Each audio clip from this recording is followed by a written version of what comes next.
Exactly 20 minutes to the top of the hour. You're right in time for our second conversation of the day. We train our focus on matters of the digital space and the digital economy, taking cognizance of what the state is doing in terms of rolling out the 5,000 public Wi-Fi hotspots in this year alone, and also looking at where we are as a country in respect of the digital space.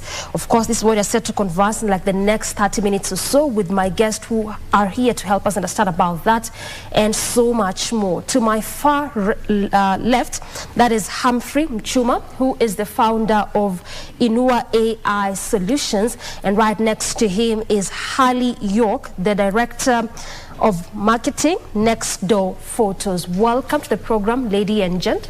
Thank you. It's a pleasure to be here. Yes, and good morning. Good morning. Good morning.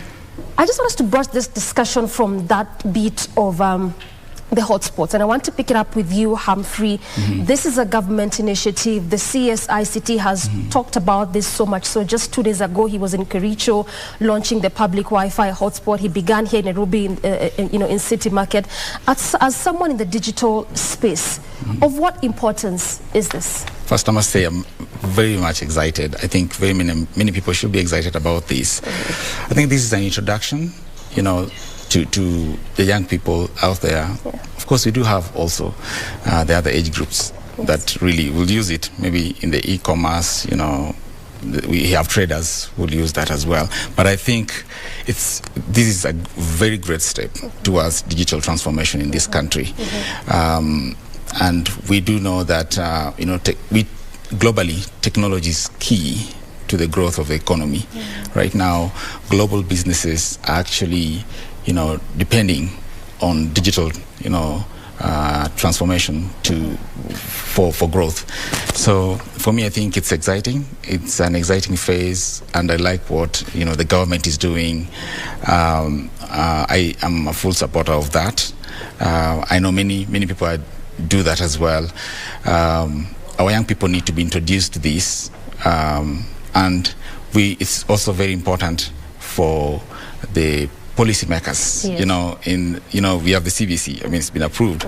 We have policymakers in the education sector should also be, really like working with the relevant teams to come up with programs that will introduce the young people into, the digital space. Now, the rollout, and then how do you use it? We just don't want to use it in the social space, taking pictures, posting. But how important is it to the growth of the economy, as an individual again, and then to the economy of the country? But it's a very great step the government has taken in introducing young people to the digital space. Yeah. I hear you, and you really mentioned really quite a key point there, that not just taking photos, that we're not just rolling this out for things such as that, but also how important is it for the growth of our economy. And of course, momentarily we'll come into that. Before we get to do that, Haley, talk to me about Next Door Photos. Yes, so Next Door Photos is based in the USA, which is where I am from, and Next Door Photos is a group of real estate media professionals that actually go out and take photos of residential and commercial real estate. Not only photos, but videos. They do drone images and floor plans for homes that are going to be sold or property that are going to be sold. So we have over 45 owners of franchise businesses that are across the USA and Canada. And we work together with INUA AI that actually edits all of those photos and offers amazing support to all of our team in the US and Canada. Aside from the editing bit, how else are you coming together with INUA AI in terms of partnership, and so far, how has it been for you? Yes, so that's a great question. Thanks for asking. So other ways that we're partnering with INUA AI is they have team members on their team that are assisting in marketing, that are assisting in our product innovation and helping with product rollout. We have more team members that are helping with other business administrative activities. So really the partnership with INUA AI has been incredibly vital to our success in the state and in Canada. So we are so grateful for the partnership with INUA AI and the amazing support that they offer our team in the US and Canada. I hear you. Yes. And of course we'll come to the economy bit, as I mentioned, Humphrey, but before we get to do that, again, just perhaps make me understand understand, and this is again from your perspective, we talked about 5,000 public Wi-Fi hotspot, and Haley has just talked about the partnership that both of you are having and how this is also coming together to also ideally assist the young folks. Exactly. But how practical is this going to be? Why I ask is because not just for a select few to benefit, but holistically. Yeah. So for me, how I look at it is, you know, when you talk about like the public Wi-Fi, the rollout of, I don't know if you're going to talk about it, but the rollout of 100,000, you know, like cable, fiber lay, that is really key. You know, you'll have like the digital centers, satellite centers being set up, you know, institutions will be connected. You're talking about e-learning coming into place, which is key, you know, for the digital space as well. I think, you know, like, I think the rollout of the Wi-Fi is key because the young people, you know, look at the JIRA program, for example. Yes. Young people are being trained. You know, some of the training they're given is to supplement their income, but some, like what Haley has just talked about, will be aligned towards, you know, getting like a full-time job. Like at INUA AI, all our staff actually in full-time jobs.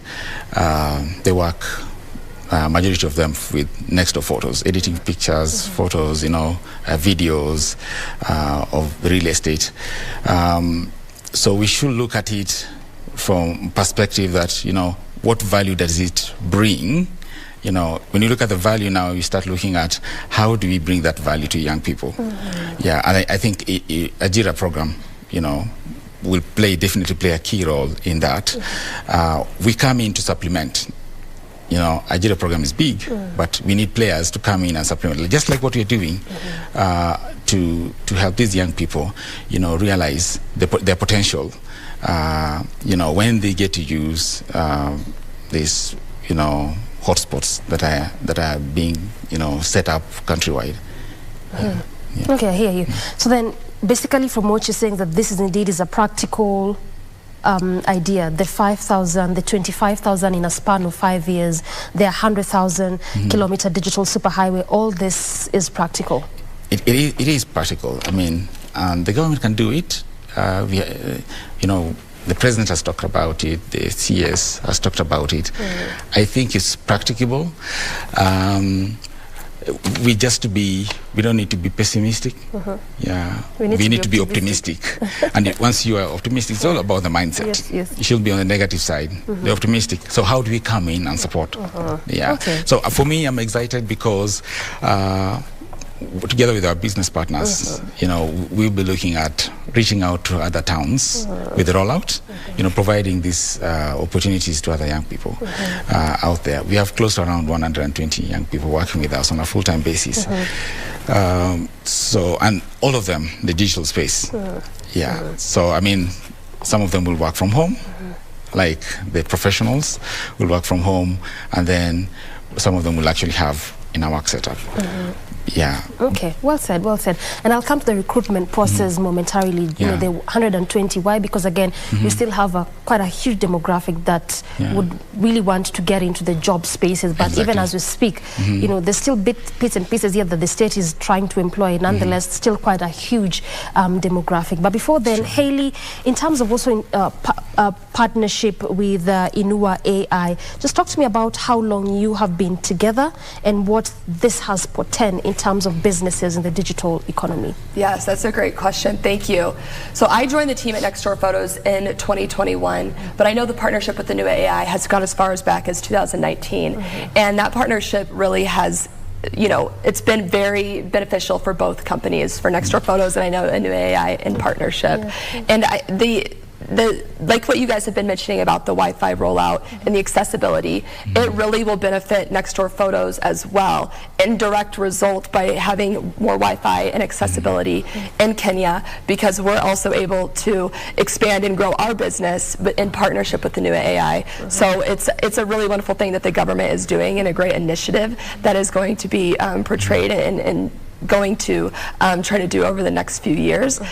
So we're extremely excited about that, and the partnership with INUA AI is continuing to grow because of things that the government is continuing to do. So that is why it has been so important for us to work in Kenya, because we see that continuous innovation and continuous mindset for growth.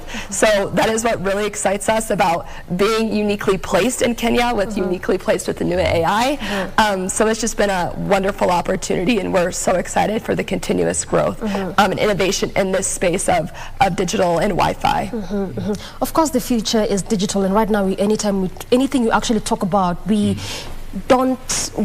not shy of mentioning the digital space. Everything is moving into that particular space. So then for you as a person, nonetheless, why choose to be in such kind of, a space or an economy or even business? Yeah, so for me, being in a digital space and economy is important because there's continuous innovation and growth, like I mentioned. I think that is a space that we're uniquely positioned in right now at this current time to be growing and to continue to expand into new environments. So with Nextdoor Photos, we're able to continue to grow our business and our product offerings because of digital spaces and media. We're able to partner across the world with INUA AI in Kenya because of digital spaces and Wi-Fi. So I think that there's just an opportunity for growth. It's continuing to grow. There's continuous changes. More and more people are accepting and adopting the idea that media and digital spaces are coming around, and that it's starting to be kind of expected that you are growing and innovating in that space. So I think for me, that's why it's so exciting and why I love working in the digital space, because there's continuous growth, there's continuous innovation, and there's always the adoption of more and more companies and more people that are learning about it and growing as well. 5.3 million people, or should I say young people, still jobless as we speak. That's quite a significant number. And I'm just using the data that was recently released by KNBS, if my memory serves me correct, about a year ago or so. And yes, any government that comes into place, they never miss the aspect of trying to create job opportunities for the young people. That's why you're seeing this government really leverage a lot on the digital space, because then it's being looked at as an area of creating employment. So when you talk about recruitment process, how does it look like for you? Because 120 is good. Still good, yeah. And we'll have definitely more of INUA AIs or other companies. We also have other companies that are doing this in this market. I think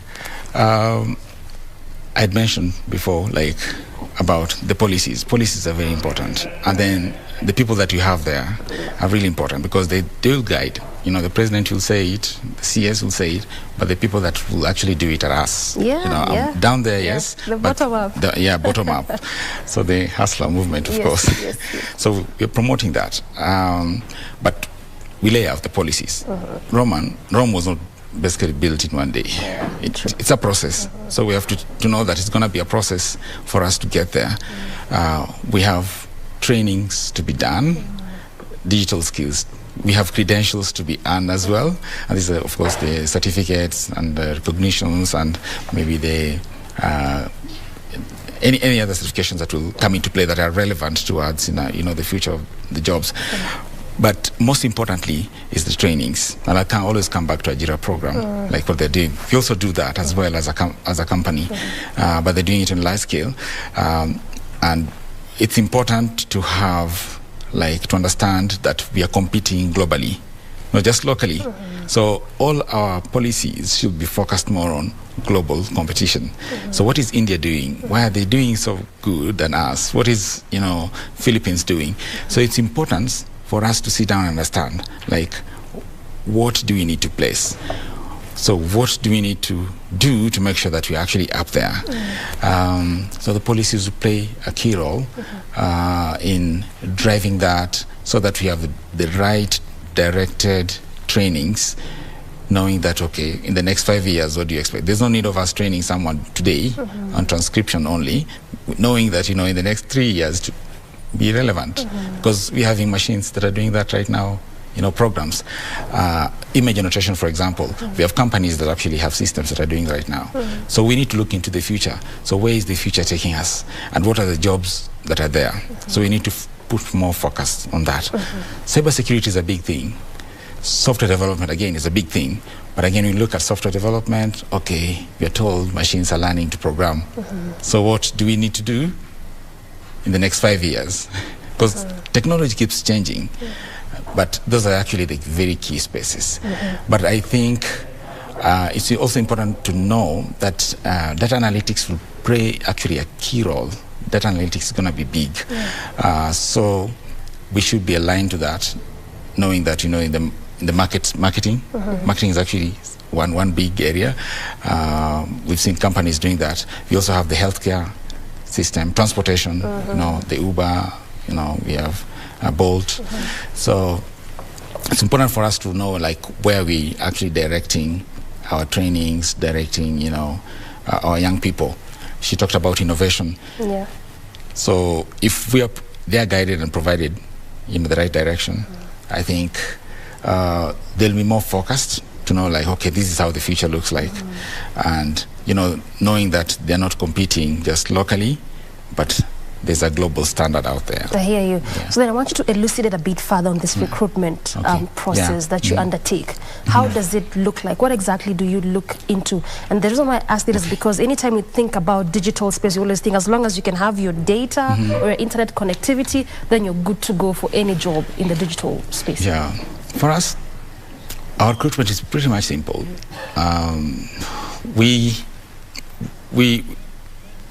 There's one thing to have a certificate, there's another thing that you can do the job. Yes. There's another thing, I can come here and tell all the good words and I'll do the job, but somebody will just say a few words, and do the job. So I think we're changing that, becoming more liberal.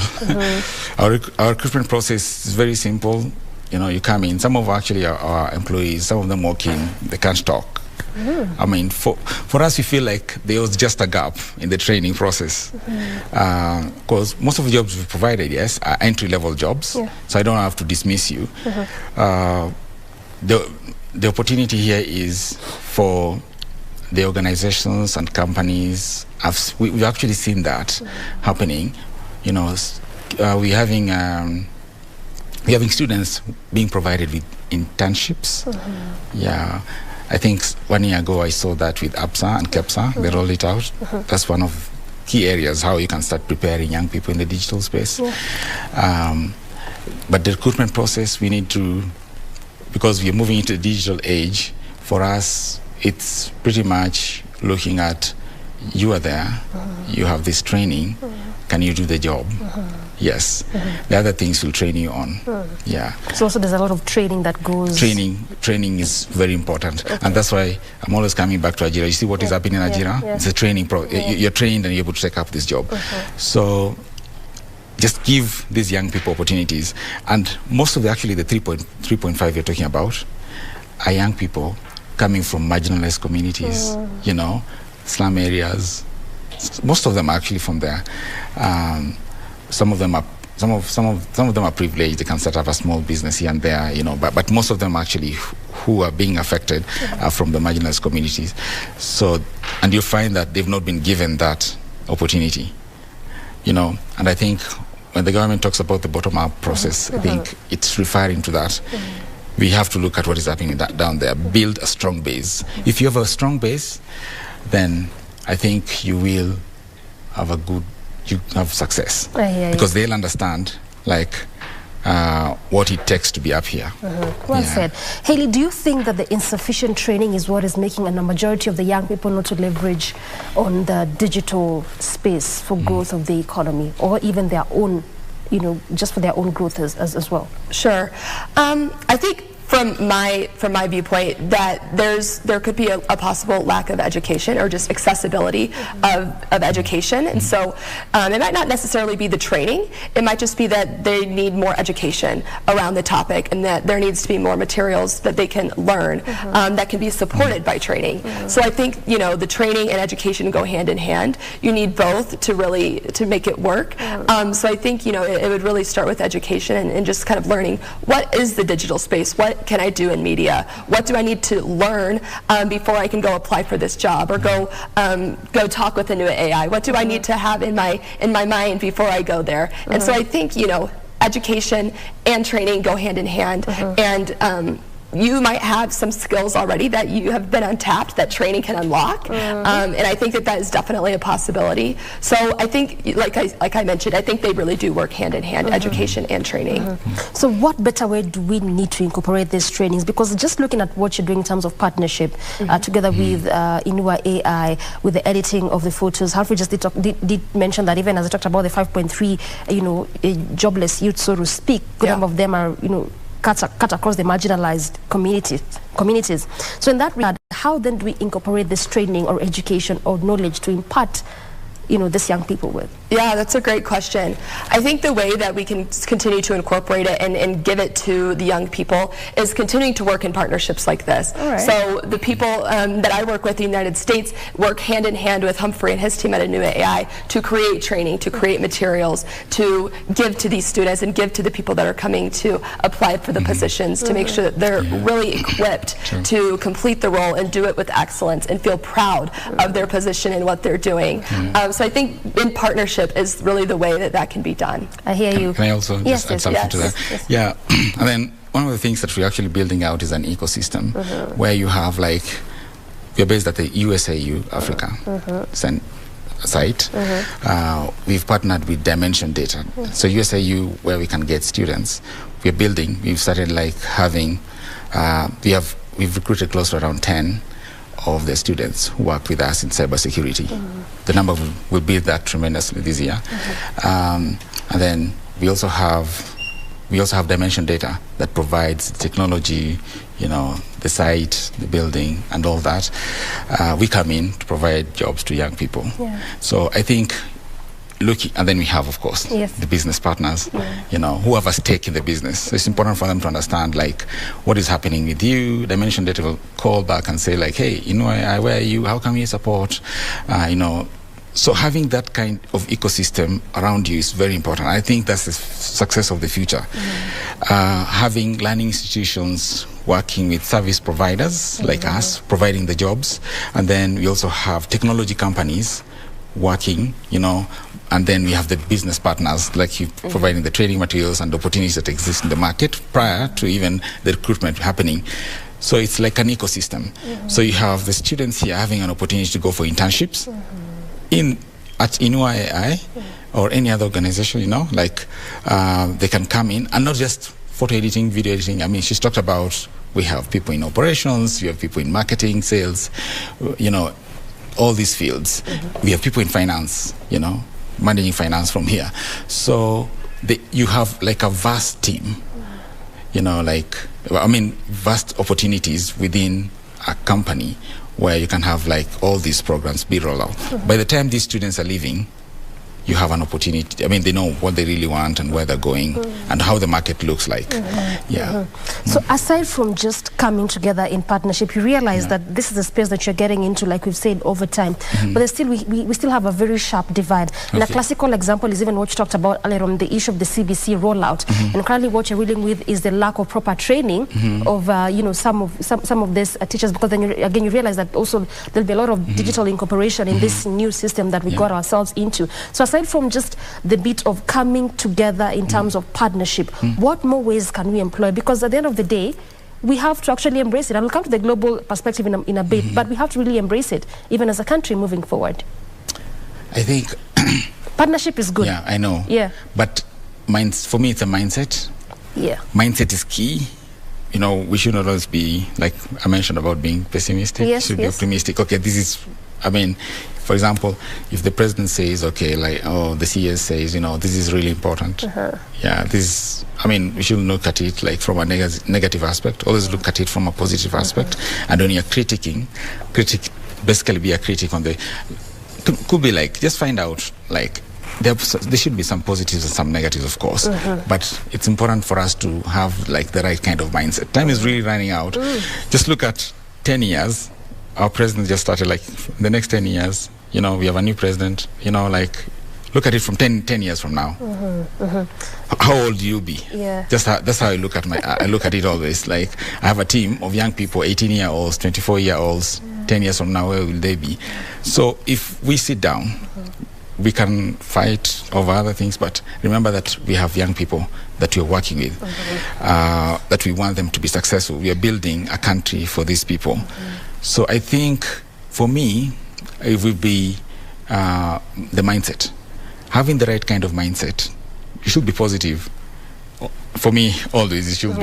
Yeah, look at it from that angle, because you can have all the papers and all these, but if you don't have the right kind of mindset, then you're unteachable. You know, you can't learn. You can't really, like, if you're directed to do something, you're always negative. For me, it's more of having the right kind of mindset. Right now, you come to our center, we have young people who had basically like just certificates, diplomas. The kind of jobs they've done, the kind of experience they've had, I mean, right now we're going to provide them with opportunities together with our partners for them to take their degree courses, you know. Thank you. And I hear you. that's really important for them also to get to understand, like, get deeper into understanding of, you know, the kind of jobs they're doing. Thank you. But, thank you. Yeah. Thank you. I hear you. And I really like what you talked about, the issue of mindset, because much as partners would come on board, much as the state would roll out the free public Wi-Fi hotspot just for ease of doing business and ease of traders and all that, but if your mindset does not shift, then you realize all these efforts will be futile. Futile, exactly. Yeah, well said. So then, Hayley, where are we in the global space? And even as you respond to that, talk to me about why you chose to just work with Kenya in this regard. Yeah, great question. So back in 2019, we really wanted to choose a place where we knew that there would be impact and that there was also room for growth and innovation in that country. And so that's why our company chose Kenya, because we saw the potential for innovation, the growth in the digital space, the rollout of Wi-Fi accessibility across the country. And so Kenya is an international hub for growth and innovation that we've noticed. And so that is the main reason why we were excited to partner in Kenya in partnership with INUA AI and the connections that we had with the company.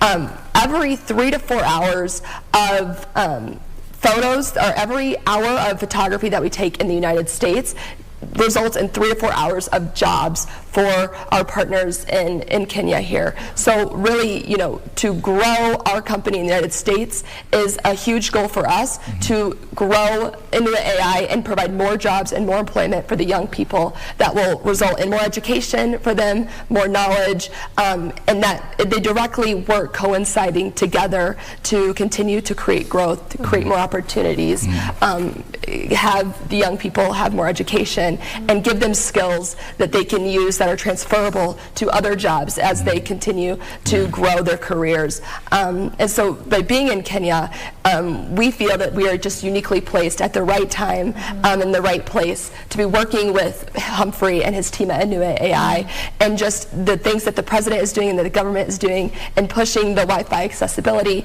is just testament to the great country that we're in and the great partnerships that are available. So in your perspective, where are we as a country in the global space as it pertains to digital economy and digital growth? I think that Kenya is on the edge of growth, and that you guys are right at the spot where you're about ready to just take off and to really expand the accessibility, and just everyone is going to have more options and availability in work and education and training because of what the government is doing.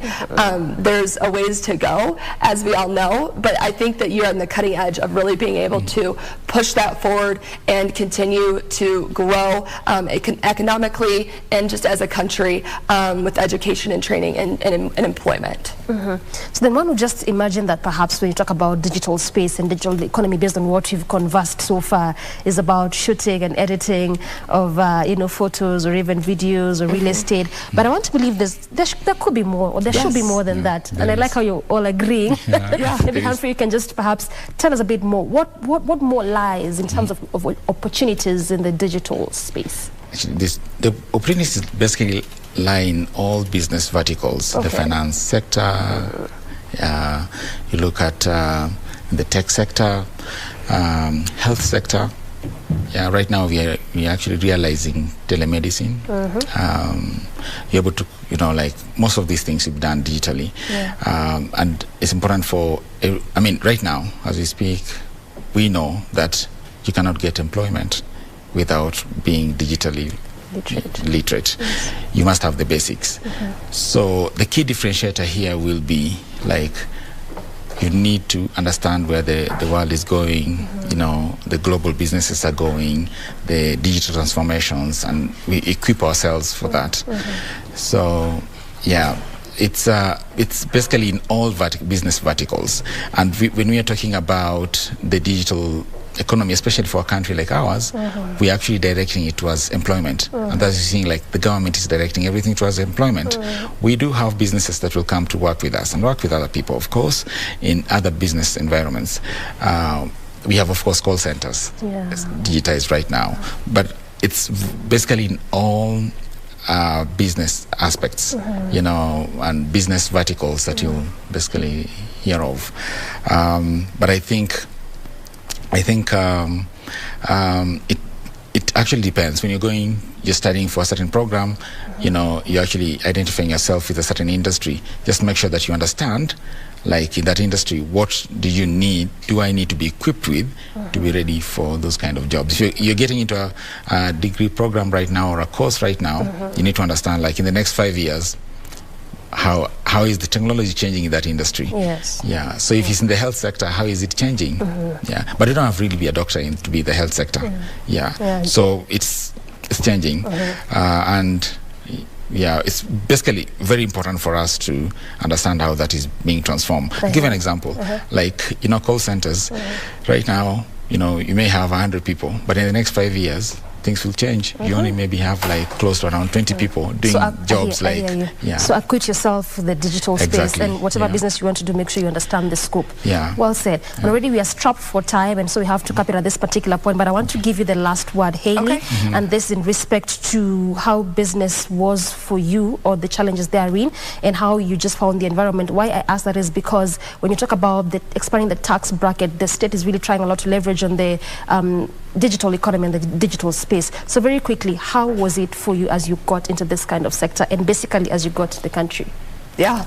So for us, you know, like I've been mentioning throughout the entire time I've been discussing, in partnership with Humphrey and INUA AI, we've been able to kind of work with each other and coincide and figure out the proper ways to go about expansion and figuring out the right ways to grow and just move into the space. And so I think through that partnership, we've been able to work and find a way that works for us, and also realizing that the tax bracket and different growth opportunities that we need to be aware of, and the right way to go about that. So I think throughout our partnership and working together with my company and our leadership team, with Humphrey and his leadership team, really equips us to be in the right place, right time, be aware of the certain situations that are at hand, and to continue to push growth and create more jobs for people in Kenya. I hear you. Well said, and thank you so much for your time. There's quite a lot we could have conversed about, but we are strapped for time, and so we have to finish at this particular point. Nonetheless, we appreciate your valuable inputs. Thank you so much. Really appreciate it. Thank you. I have been speaking to Humphrey Muchuma to my far left, who is the founder INUA AI Solutions, as well as Hayley York, who is the director of marketing Next Door Photos. Of course, what has formed center of our conversation is looking at the opportunities that lie in the digital space, or if you may, the digital economy. Good place to end this conversation, but Good Morning Kenya continues after this breather. Stay with us.